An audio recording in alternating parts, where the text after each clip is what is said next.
Rahman ve Rahim olan Allah'ın adıyla. Bu kitap, çok güçlü, çok bilgi olan Allah tarafından indirilmiştir. Hiç kuşkusuz biz, sana bu kitabı gerçek olarak indirdik. Öyleyse sen, dini yalnız Allah'a has kılarak ibadet et. Dikkat et! Halis din, yalnız Allah'ındır. Onun dışında veliler edinenler, biz putlara sadece bizi Allah'a yaklaştırsınlar diye ibadet ediyoruz demektedirler. Allah, görüş ayrılığına düştükleri konularda onlar arasında hükmünü verecektir. Hiç kuşkusuz Allah, yalancı ve çok nankör olan kimseyi doğru yola ulaştırmaz. Eğer Allah bir çocuk edinmek isteseydi, elbette yarattıklarından dilediğini seçerdi. Ama O bütün eksikliklerden uzaktır. Çünkü O tek olan ve mutlak güce sahip bulunan Allah'tır. O gökleri ve yeri gerçek olarak yaratmıştır. O geceyi gündüzün, gündüzü de gecenin üzerine örtmekte, her biri belli bir süreye kadar akıp gidecek olan güneşi ve ayı da kendisine boyun eğdirmektedir. Dikkat edin, O çok güçlü olan, çok bağışlayandır. O sizi tek bir canlı varlıktan yaratmış ve sonra ondan da eşini var etmiştir. Ve O, sizin için davarlardan 8 çift indirmiştir. O sizi annelerinizin karınlarında 3 karanlık içinde bir yaratma sürecinden geçirerek meydana getirmektedir. İşte bütün bunları yapan Rabbiniz olan Allah'tır. Hükümranlık O'nundur. Ondan başka ilah yoktur. Öyleyse nasıl oluyor da çevriliyorsunuz? Eğer inkar edecek olursanız bilin ki Allah'ın size hiçbir şekilde ihtiyacı yoktur.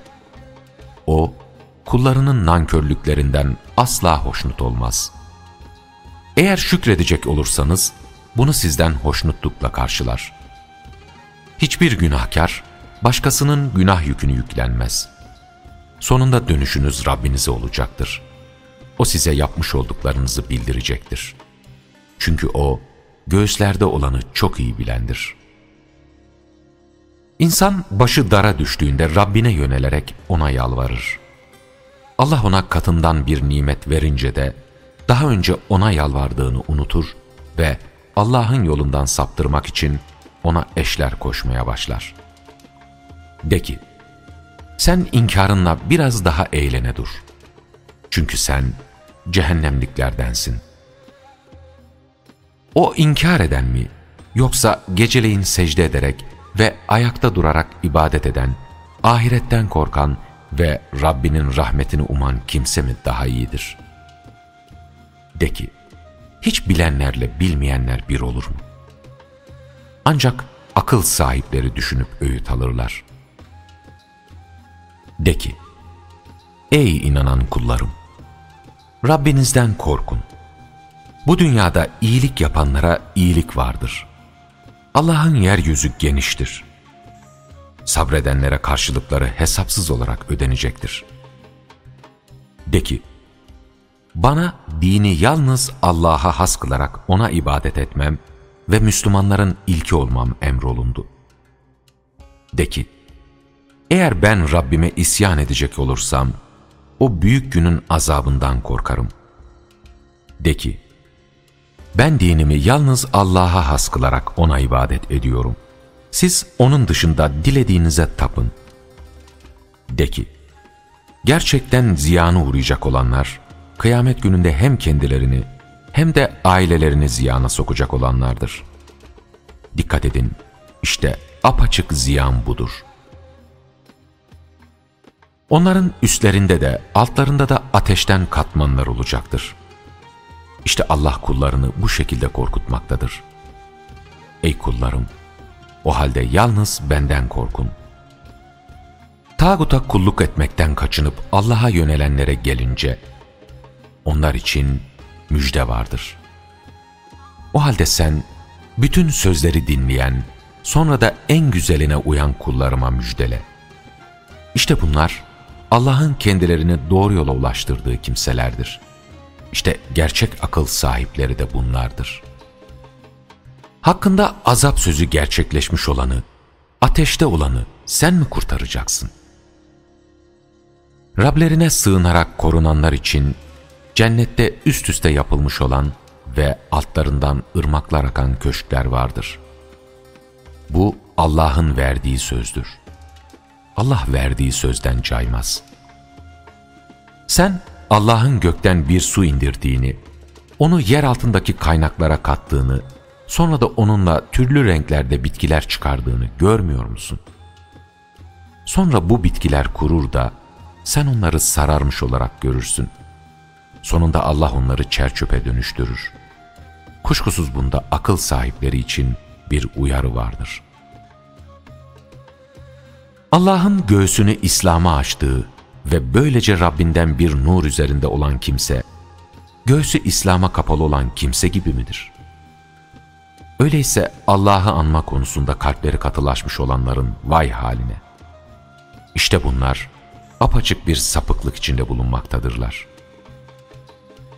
Allah, sözlerin en güzelini, ayetleri birbirine benzeyen ve tekrarlanan bir kitap olarak indirmiştir. Rablerinden korkanların ondan tüyleri ürperir. Ama sonunda da Allah'ı anmakla tenleri ve kalpleri yumuşayıp rahatlar. İşte bu, Allah'ın kendisiyle dilediğini doğru yola ulaştırdığı bir doğru yol rehberidir. Allah kimi doğru yoldan saptıracak olursa, artık onu doğru yola ulaştıracak hiç kimse yoktur.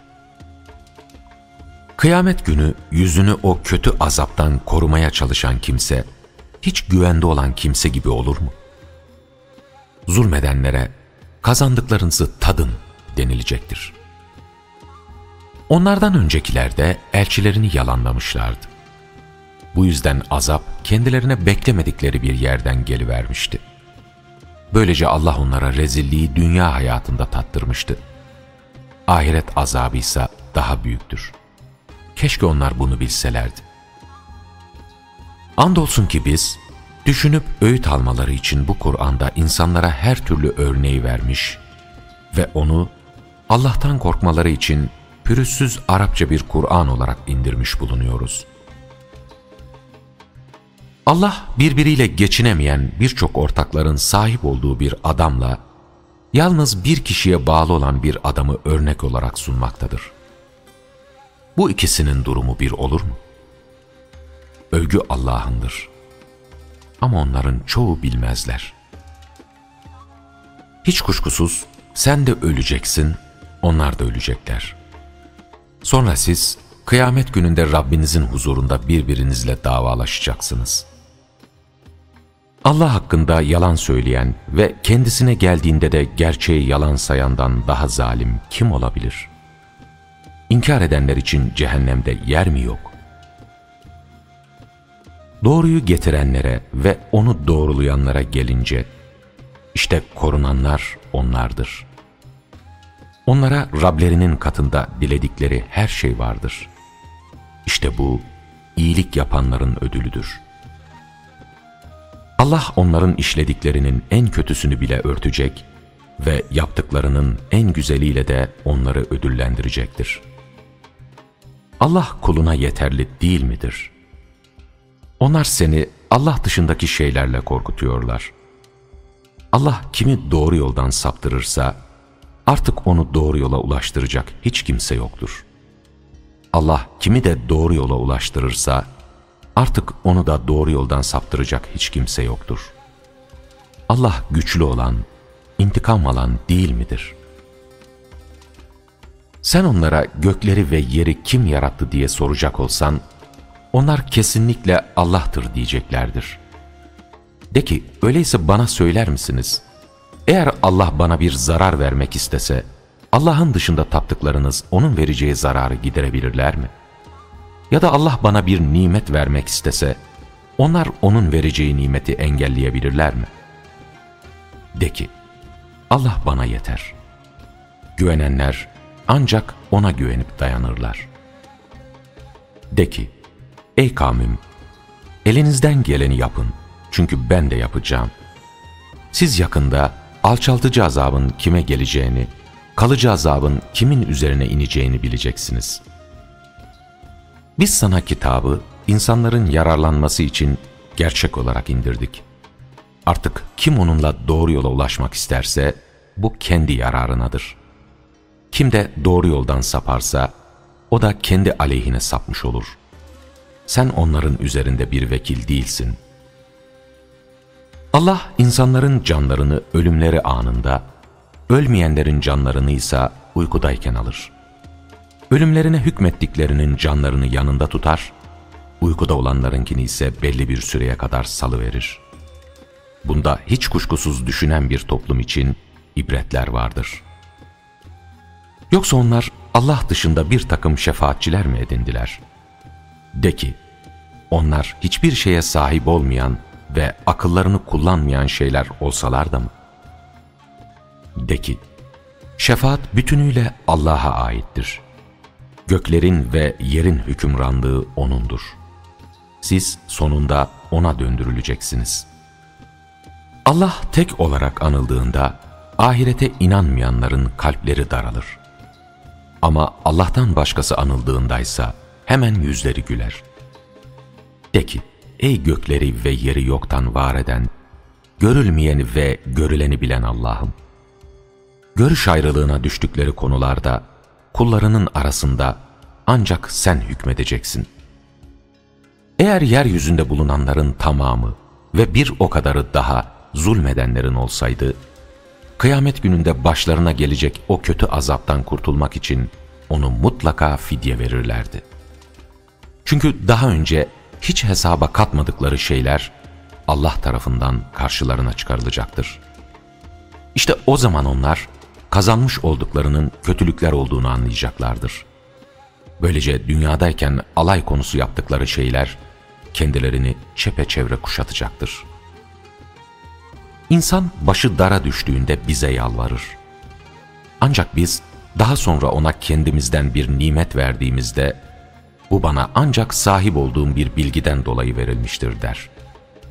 Aslında bu bir denemedir. Ama onların çoğu bilmezler. Onlardan öncekiler de aynı sözleri söylemişlerdi.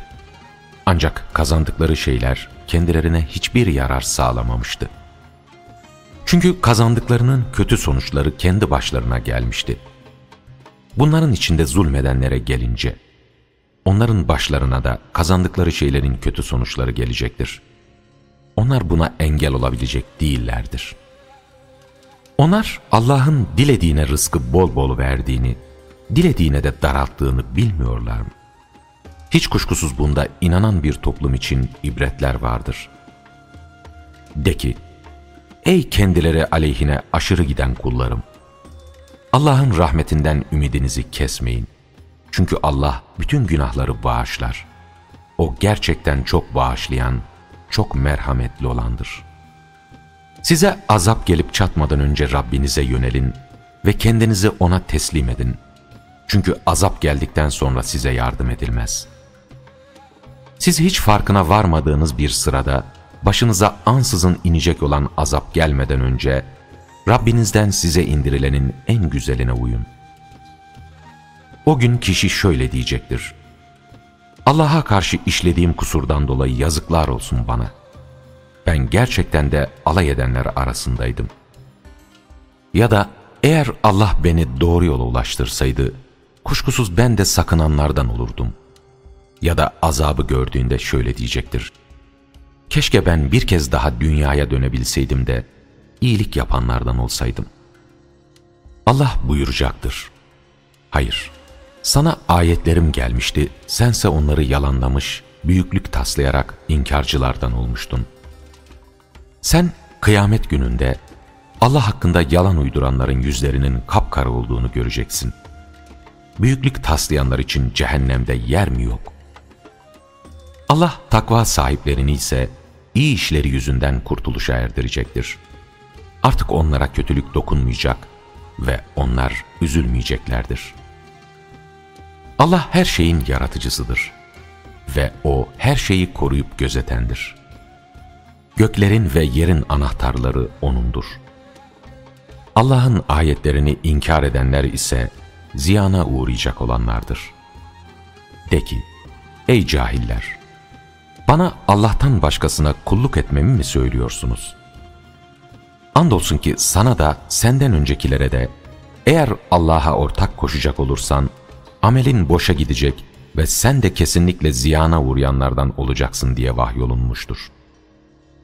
O halde sen sadece Allah'a ibadet et ve şükredenlerden ol. Onlar Allah'ı gereği gibi anlayamamışlardır. Oysa kıyamet günü yeryüzü tam olarak O'nun elinde olacak, gökler O'nun kudretiyle dürülecektir. O onların ortak koştuklarından uzaktır, yücedir. Sura üflendiğinde göklerde ve yerde olanlar Allah'ın diledikleri dışında öleceklerdir. Sonra sura bir kez daha üflenecektir. O anda bakarsın ki onlar kabirlerinden kalkmış beklemektedirler. O gün yeryüzü Rabbinin nuruyla aydınlanacak, amel defterleri ortaya konacak, peygamberler ve tanıklar getirilecekler, onlar da hiçbir haksızlığa uğratılmadan aralarında adaletle hüküm verilecektir. Herkese yaptıklarının karşılığı tam olarak verilecektir. Çünkü Allah onların yaptıklarını en iyi bilendir. İnkar edenler bölük bölük cehenneme sürüleceklerdir. Oraya varıp da kapıları açıldığında cehennemin bekçileri onlara, sizin aranızdan Rabbinizin ayetlerini size okuyan ve sizi bugününüzle karşılaşacağınız konusunda uyaran elçiler gelmedi mi diye soracaklar. Onlar da evet gelmişti diyecekler. Ama azap sözü artık inkarcılar için kesinleşmiştir. Onlara şöyle denilir: İçinde sürekli kalmak üzere cehennemin kapılarından girin.